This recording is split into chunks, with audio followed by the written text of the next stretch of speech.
ॐ भद्रं कर्णेभिः शृणुयाम देवा भद्रं पश्येम यक्षभिः यजत्राः स्थिरैरङ्गैस्तुष्टवागुंसस्तनूभिः वशेम देवहितं यदायुः। ॐ स्वस्ति नः इन्द्रो वृद्धस्रवाः स्वस्ति नः पूषा विश्ववेदाः स्वस्ति नस्तारक्षो अरष्टिनेमिः स्वस्ति नः बृहस्पतिर्दधातु। ॐ विश्वानि देव शवितुः दुरतानि पराशुव यद्भद्रं तन्नयाशुव। ॐ सहनावतु सहनौ भुनक्तु सह वीर्यं करवावहै तेजस्विनावधीतमस्तु मा विद्विषावहै। ॐ शान्तिः शान्तिः शान्तिः। धर्मप्राण सत्संग प्रेमी सज्जनों, तैत्तिरीय उपनिषद चल रहा है कृष्ण यजुर्वेदी शाखा का। आज इसको ख़त्म करेंगे। कल से श्वेताश्वतर उपनिषद चलेगा और वह थोड़ा छंद में है तो थोड़ा आसान है। यह थोड़ा कठिन था और सबसे बड़ा भी था। और श्वेताश्वतर उपनिषद में 6 अध्याय हैं। इसको जब समाप्त कर लेंगे तो बृहदारण्यक और छांदोग्य को भी शुरू नहीं करेंगे। ये 9 उपनिषद ही अभी रहने देंगे, क्योंकि बृहदारण्यक अकेले ही 9 उपनिषद जो है ना, इससे बड़ा में है। पूरा रामायण कितना मोटा है, और छांदोग्य उससे थोड़ा सा कम, वो भी 7-8 उपनिषद घेर लेगा इसका। तो ब्रह्म विद्या बहुत हो गया। तो ये महाभारत, एक तो महाभारत चलेगा, चलता रहेगा, और एक सोचा हमने कि थोड़ा सा पाठ्यक्रम आप लोगों का चेंज करेंगे। सिलेबस थोड़ा बच्चों को देख के उसके हिसाब से बनाना चाहिए। तो हमने सोचा है कि वाल्मीकि रामायण शुरू करेंगे। अब ये तो 9 उपनिषद खत्म कर ही लें, ताकि एक साधारण आइडिया आप लोगों को हो जाए कि उपनिषदों में है क्या। इसके बाद वाल्मीकि रामायण, और वाल्मीकि रामायण शब्दशः शुरू करेंगे, कम चलाऊँ नहीं। पूरा श्लोक पढ़ेंगे, 24,000 श्लोक, और तब उसका अर्थ, ताकि उसका एक सम्यक ज्ञान वाल्मीकि रामायण का आप लोगों को हो जाए। तो महाभारत और वाल्मीकि रामायण चलेगा, लेकिन अभी ये आज ख़त्म करने की कोशिश कर रहे हैं कि आज ख़त्म कर देंगे। आज इधर उधर भटकेंगे नहीं।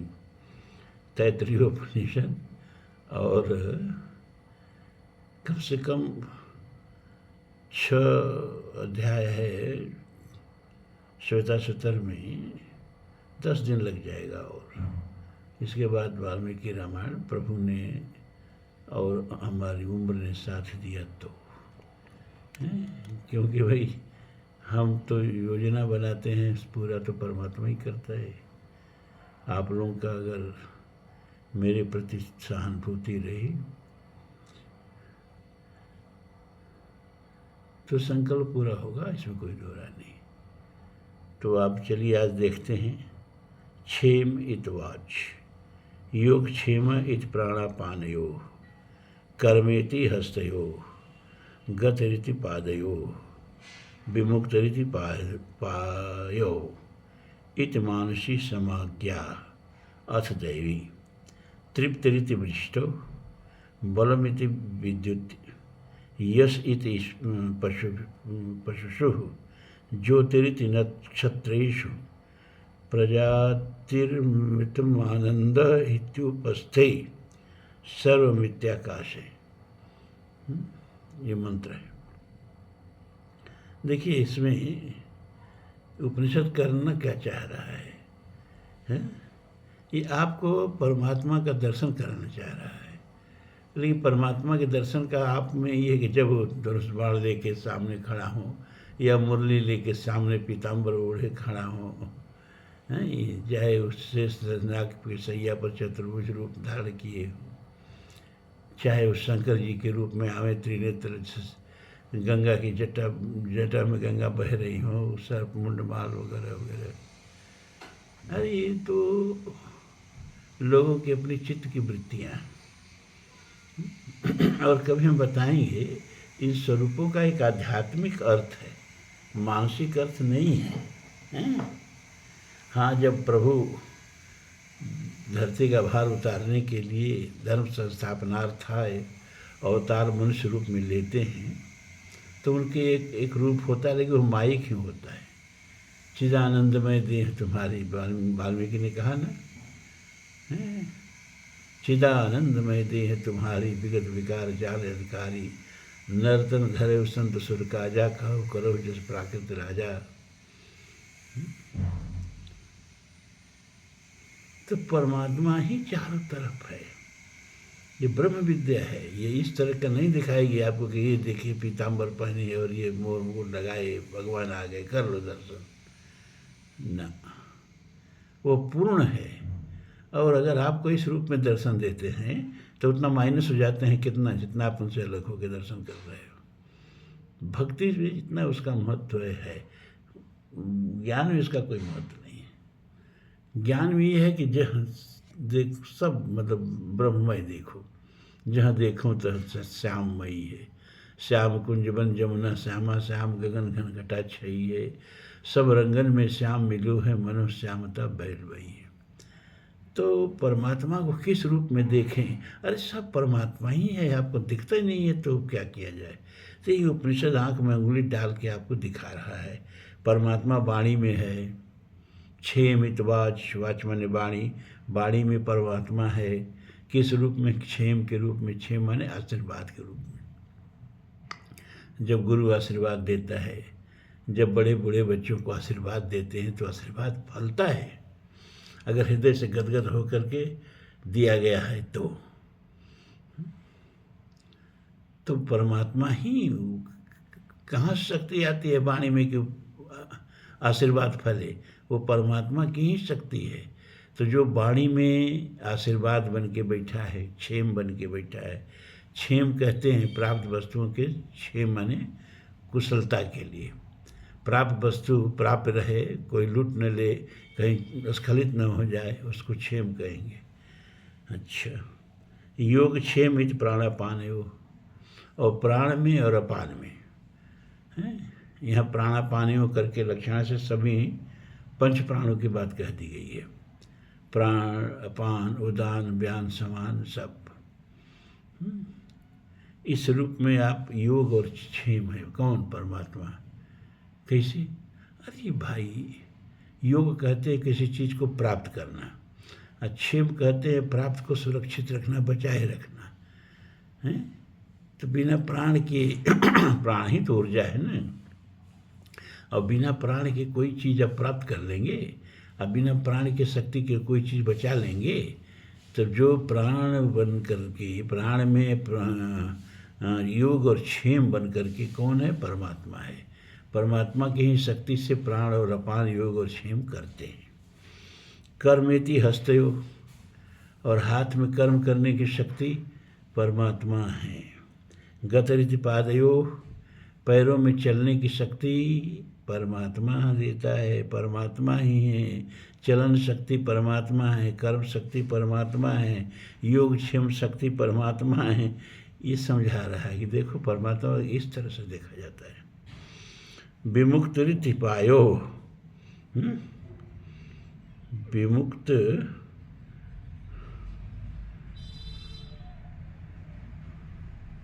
माने, विमुक्ति माने त्याग करना, अब पायो माने गुदा होता है। तो विमुक्त रीति पायो माने ये जो मल मूत्र का त्याग करते हैं, गुदा के द्वारा जो मल का त्याग करते हैं, कह रहा है वो भी परमात्मा की शक्ति है। वो भी परमात्मा की शक्ति है। बिना परमात्मा की शक्ति को भी नहीं संभव है। और जिसका मल रुक जाए तो सोचिए उसकी क्या गति होगी। वो परमात्मा की ही कृपा है। इत मानसी समज्ञा, यह मानसी समज्ञा है, मतलब परमात्मा को देखने का, परमात्मा की उपासना करने का, मनुष्य के शरीर के द्वारा यह समाज्ञा है। यानी अपने मनुष्य शरीर में हम परमात्मा को कहाँ कहाँ अनुभूत करें, ये मानसिक समाज्ञा कह रहा है। कहाँ कहाँ अनुभूत करें? वाणी में आशीर्वाद के रूप में, प्राणपान में योगक्षेम के रूप में,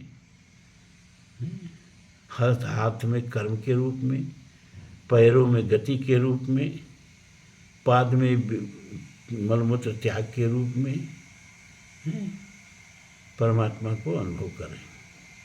अब ये तो मानसिक समाज्ञा हो गई, मनुष्य में परमात्मा को देखें। अब देवते में परमात्मा को कैसे देखें? कह रहा है तृप्त ऋत वृष्टौ, वृष्टि में तृप्ति के रूप में परमात्मा को देखें। क्यों? अरे जब वृष्टि होती है ना तो धरती भी तृप्त हो जाती है, और तब धरती से अन्न उत्पन्न होता है, और जब अन्न उत्पन्न होता है तो आपकी भूख तृप्त होती है। इस अगर वृष्टि न हो तो धरती तृप्त हो न आप तृप्त हो। तृप्ति रूपेण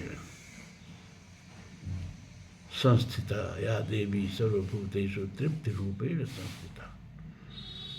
तृप्ति में परमात्मा को देखो, वृष्टि में वृष्टि हो रही है उसमें परमात्मा की कृपा देखो, तृप्ति रूप में वृष्टि में परमात्मा को देखो। बलम इति विद्युत, और परमात्मा का बल देखना है तो जो विद्युत चमकती है उसमें कितनी शक्ति होती है।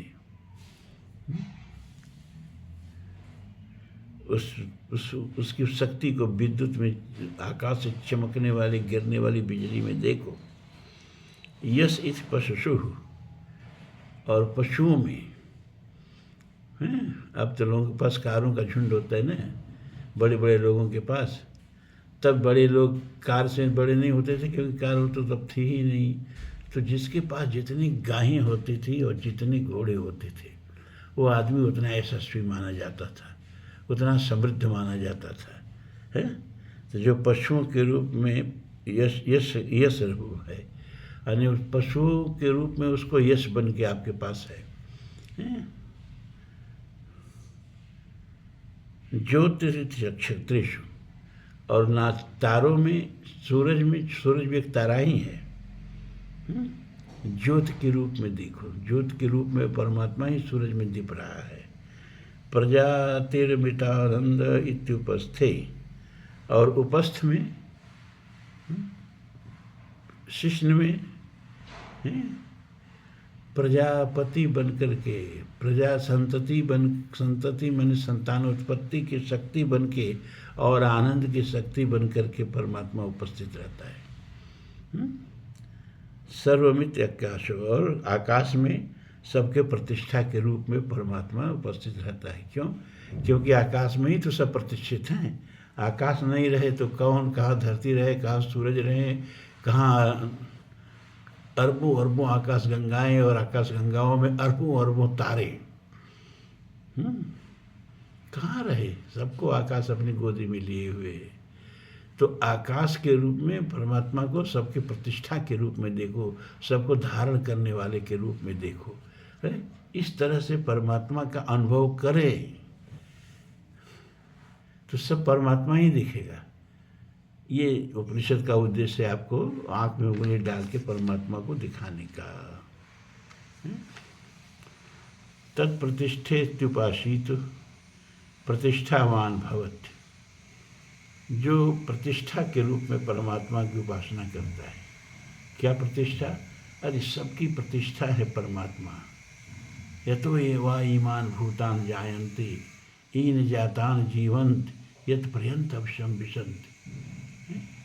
जिसकी गोद से ही सारा प्रपंच उत्पन्न होता है, जिसकी गोद में ही सारा प्रपंच स्थित रहता है, और फिर जिसके गोद में ही कूद काट के सारा प्रपंच सो जाता है, वो सबकी प्रतिष्ठा परमात्मा है।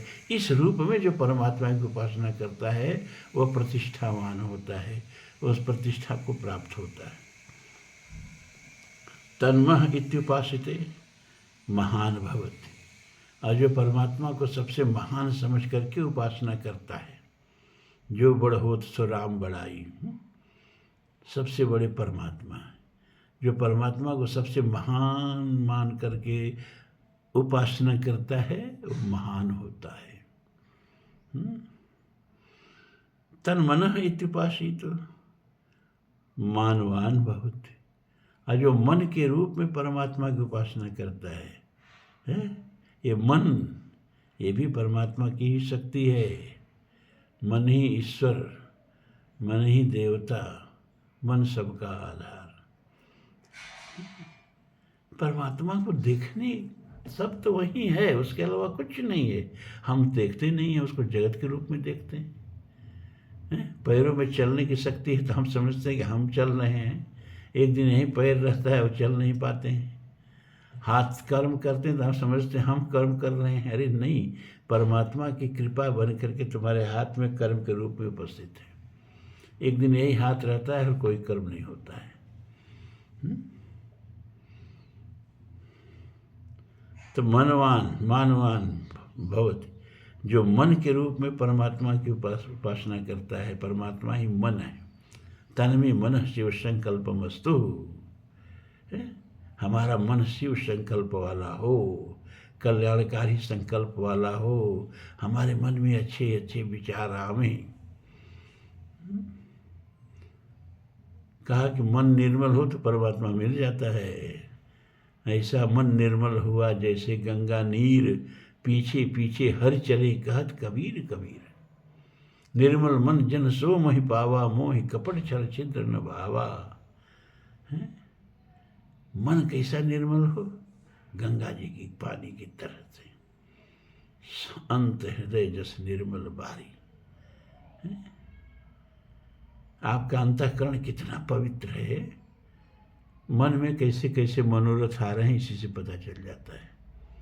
अंतःकरण के उठने वाले गंध को ही मन कहते हैं, अंतःकरण में उठने वाले विचार को ही मन कहते हैं। और जैसा अंतःकरण होगा वैसे विचार उठेंगे, वैसा मन होगा आपका। तो हमेशा मन प्रांजल हो, पवित्र हो, देवोपम हो, क्या जीवन होगा। तो मानवान भवत, वह मननशील होता है। कौन? जो परमात्मा को मन के रूप में उपासना करता है वो मननशील होता है, उसी को मुनि कहते हैं। वो मनन करता है कि हम पशु क्यों नहीं, हम मनुष्य क्यों हैं, अब मनुष्य होने से हमारा दायित्व क्या है। जो कुछ भी हमें चीज़ें प्राप्त होती हैं तो उसके साथ हमको दायित्व प्राप्त होता है। परमात्मा धन देता है, सबको नहीं देता है, लेकिन जिनको देता है उनको धन के साथ दायित्व भी देता है। लेकिन जो धन का भोग तो करते हैं, दायित्व का उपयोग नहीं करते हैं, दायित्व का निर्वाह नहीं करते हैं, वहीं अगले जन्म में गरीब होकर पैदा होते हैं। तन्नम इत्युपासीत, तत्नम इत्युपासीत नमन्ते अस्मै कामा। और जो नम माने परमात्मा नमस्कार के योग्य है, नमन के योग्य है, प्रणाम के योग्य है, पूजा के योग्य है, इस रूप में परमात्मा की उपासना करते हैं, वे समस्त कामनाओं का उपभोग करते हैं। तद ब्रह्मेति उपासित, और जो ब्रह्म के रूप में परमात्मा की उपासना करते हैं, ब्रह्म वही सब है, ब्रह्म हैं, इस रूप में जो परमात्मा की उपासना करते हैं ब्रह्मवान भवति, वो ब्रह्म के स्वरूप को ही प्राप्त कर लेते हैं। ब्रह्म वेद ब्रह्मैव भवति, ब्रह्म को जान के आदमी ब्रह्म ही हो जाता है। मेरा मन सुमरे राम को, मेरा मन राम ही आही, अब मन राम ही होई गवा शीश नवाऊं का है, कबीर कहते हैं, है ना। अब का पूजा होती ही नहीं है, काहे नहीं, अरे राम राम करता करता राम हो गया। तू करता तू भया मुझ में रही न हूँ, अरे बारी फेरी बल गई अब जित देखूं तित तू।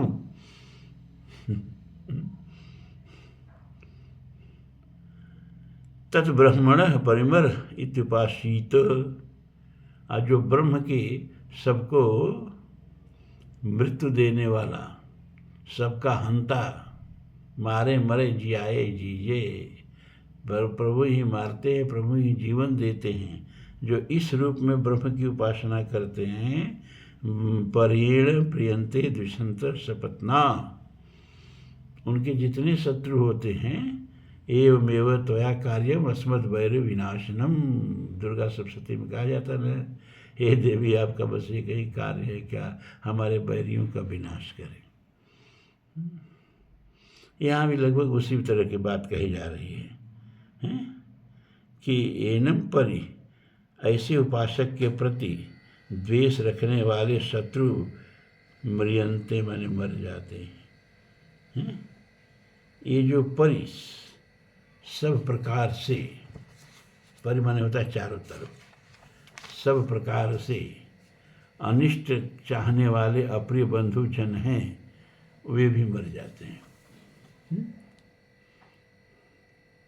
अब ये बात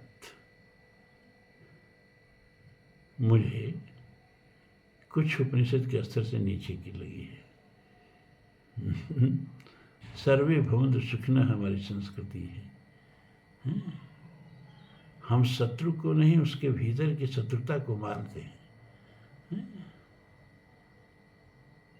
हम किसी के मरने की कामना तो नहीं कर सकते, लेकिन यहाँ कह रहा है, काल रूप तिन कहूँ मैं भ्राता, शुभ और शुभ कर्म फल दाता।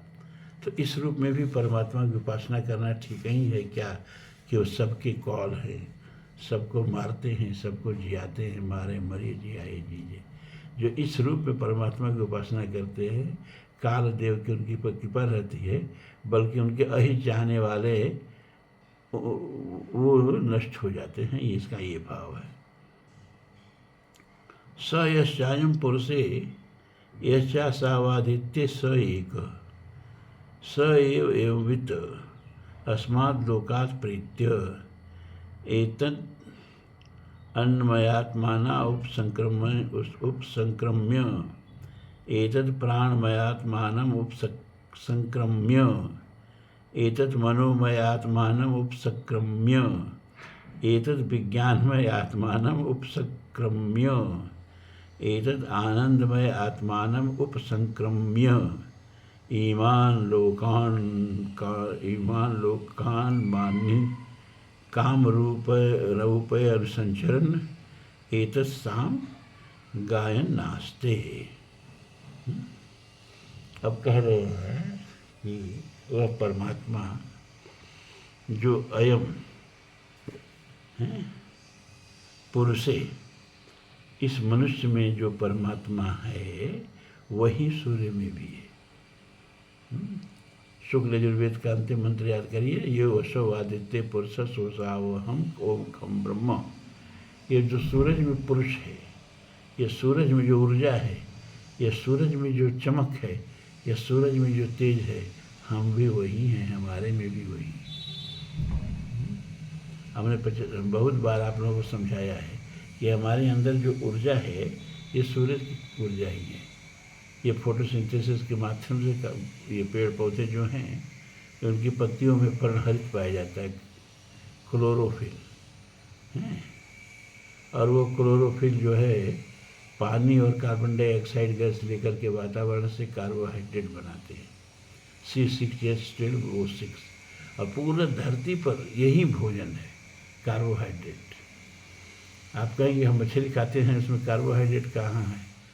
हम मांस खाते हैं तो उसमें कार्बोहाइड्रेट कहाँ है? जी, ये मछली, ये मांस, ये सब कार्बोहाइड्रेट ही कि मांस के रूप में, मछली के रूप में, अन्न के रूप में, चाहे जिस किसी के रूप में, हम C6H12O6 यानी सूरज की ऊर्जा के तेज को ही ग्रहण करते हैं।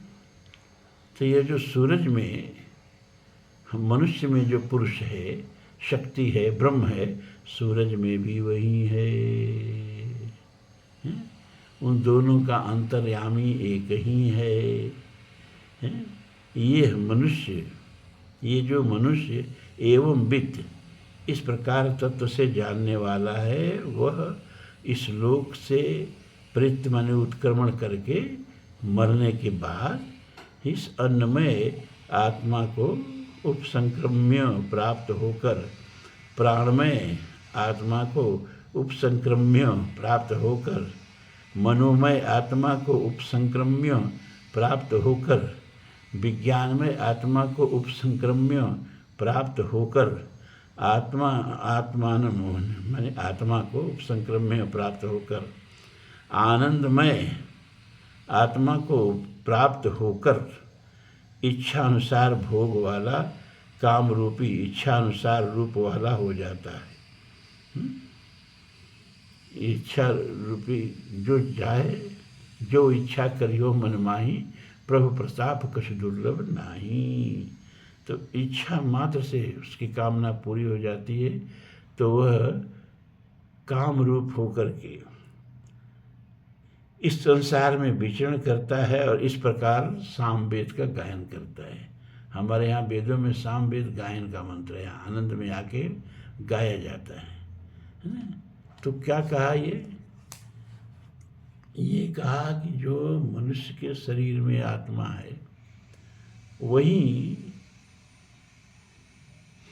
सूरज में आत्मा है। वो यहाँ लक्षण से बात कही गई है। इसका मतलब क्या, कण कण में जितनी तारे, जितने नक्षत्र, जो कुछ भी है, पहाड़, नदी, जंगल, जीव जंतु जो भी है, तो जो हमारे में है वही उसमें। एक ही चेतना सब में अलग अलग रूप धारण करके दीप्त हो रही है। सब रूप सदा सब होई न सो। सब रूप परमात्मा के हैं और कोई रूप परमात्मा का नहीं है। पानी का कौन रूप है? एक फिल्म का गाना था मनोज कुमार की, पानी रे पानी तेरा रंग कैसा, जिसमें मिला जो लगे उस जैसा। तो पानी का न कोई रंग होता है, ना कोई आकार होता है।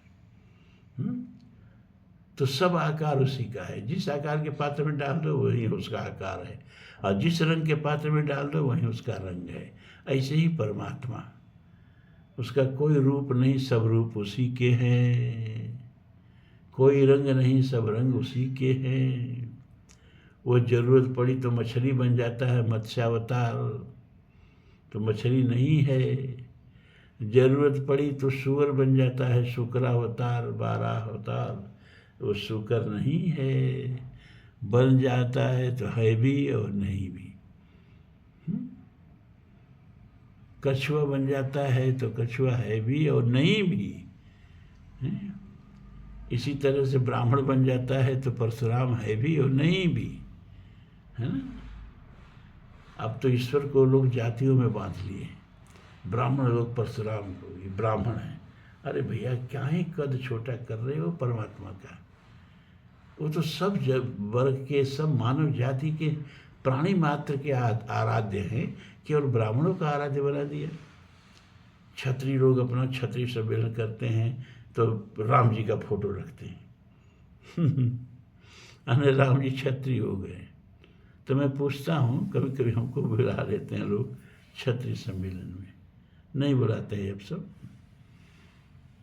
पहले वो बुला लेते थे सब। तो हम पूछते थे, अच्छा ये बताओ राम जी क्षत्रिय हैं, किस बल पर उन पर अपना अधिकार जमा रहे हो? जब राम जी को आवश्यकता पड़ी तो राम जी की तरफ से रावण से कौन लोग लड़े? उसमें कितने क्षत्रिय थे, कितने ब्राह्मण थे? सब मंदिरों पर आपका कब्जा है, सब मूर्तियों पर आपका कब्जा है। शूद्र को प्रवेश नहीं करने देंगे।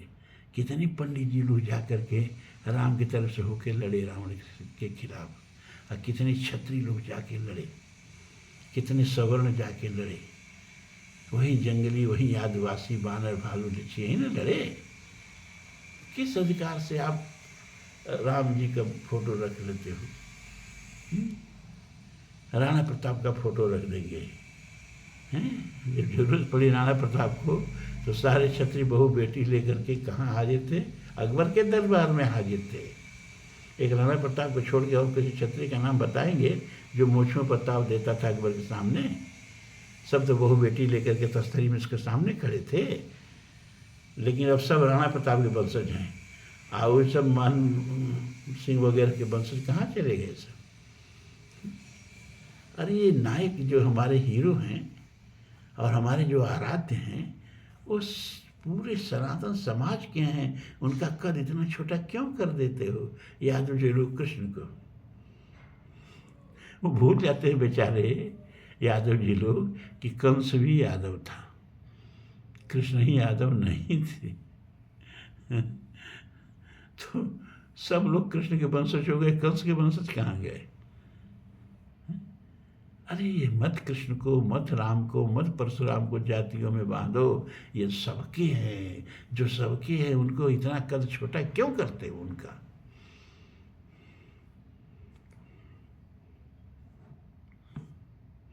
तो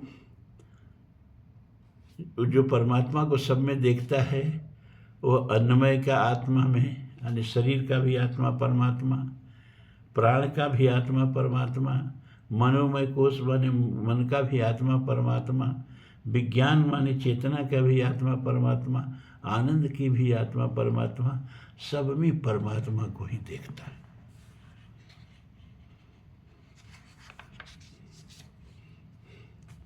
अब वो कभी सामवेद का गायन सुने होंगे ना, तो उसमें पंडित लोग कहते हैं हाओ हाओ हाओ। अब आपको सुन के हंसी आएगी, लेकिन तब हंसी की बात नहीं है। हाउ हाउ हाउ का माने होता है कितना आश्चर्य है, महत आश्चर्य है। क्या?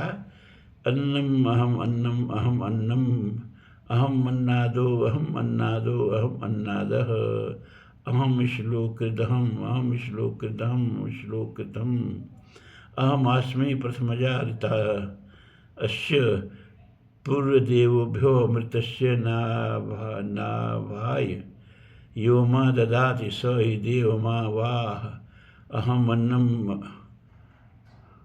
अन्नमदन्तं माद्रि अहम विश्वं भुवनमभ्यभवामं सुवर्ण ज्योति स एव वेद इत्युपनिषत्। तो बताया ना कि तो जब सब में परमात्मा को देखता है वो आनंद विचरण कर करके और गाता फिरता है। क्या गाता फिरता है? हाओ हाओ हाओ। यानी कितना आश्चर्य है, कितना आश्चर्य है, कितना आश्चर्य है। क्या कि मैं ही अन्न हूँ, मैं ही अन्न हूँ, मैं ही अन्न हूँ, और मैं ही अन्न को खाने वाला, अन्नाथ मने अन्न का भोक्ता, मैं ही अन्न का भोक्ता हूँ, मैं ही अन्न का भोक्ता हूँ। अहम श्लोक कृदहम श्लोक कृदहम श्लोक कृत, और मैं ही अन्न और अन्नाद को मिलाने वाला हूँ। 3 बार एक ही बतिया दोहरा रहे हैं। अहमअस्मि प्रथमजा ऋता अस्य।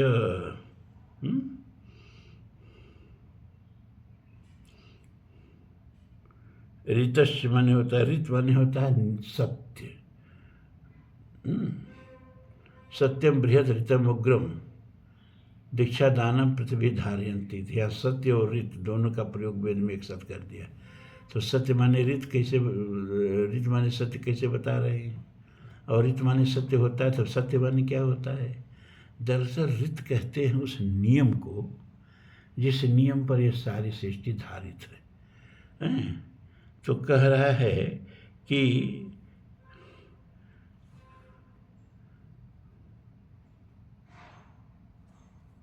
मैं ही ऋत हूँ, मैं ही ऋत हूँ, मैं ही ऋत हूँ, मैं ही हिरण्यगर्भ हूँ, देवताओं से भी पहले विद्यमान मैं। अब अपने को ब्रह्मबोध हो रहा है इसको, हैं ऋषि को। मैं ही हिरण्यगर्भ के रूप में देवताओं से पहले विद्यमान था, है? मैं ही अमृत का केंद्र हूँ। जो कोई मुझे ददात देता है वह इस कार्य से ही मेरी रक्षा करता है। मैं अन्न स्वरूप होकर अन्न खाने वाले को निगल जाता हूँ।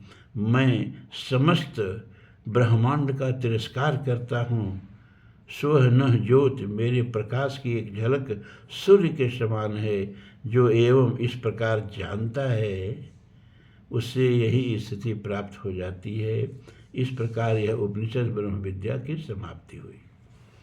तो ये तैत्तिरीय उपनिषद इस रूप में समाप्त हुआ कि अंत में ऋषि को ये बोध हो गया, अहम ब्रह्मास्मि, मैं ही ब्रह्म हूँ।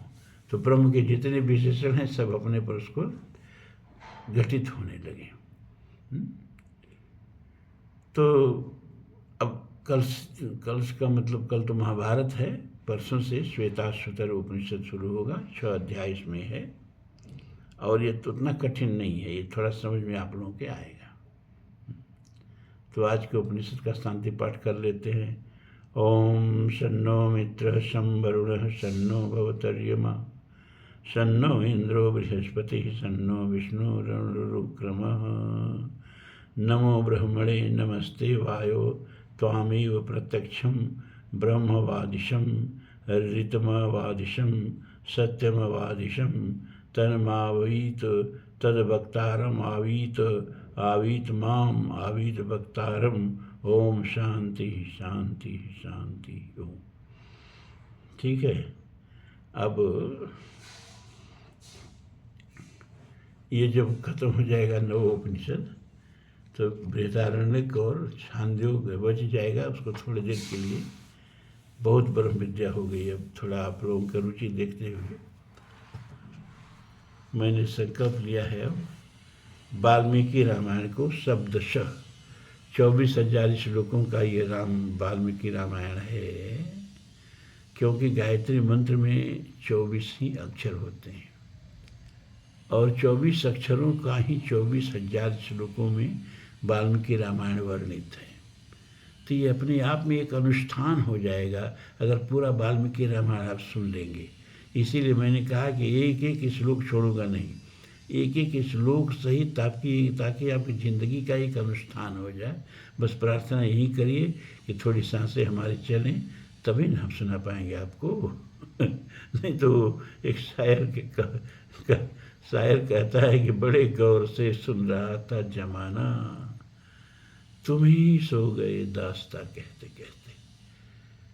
तो दास्ता पूरी हो तो नींद आवे, यही प्रार्थना है। ओम पूर्णमदः पूर्णमिदं पूर्णात् पूर्णमुदच्यते पूर्णस्य पूर्णमादाय पूर्णमेवावशिष्यते।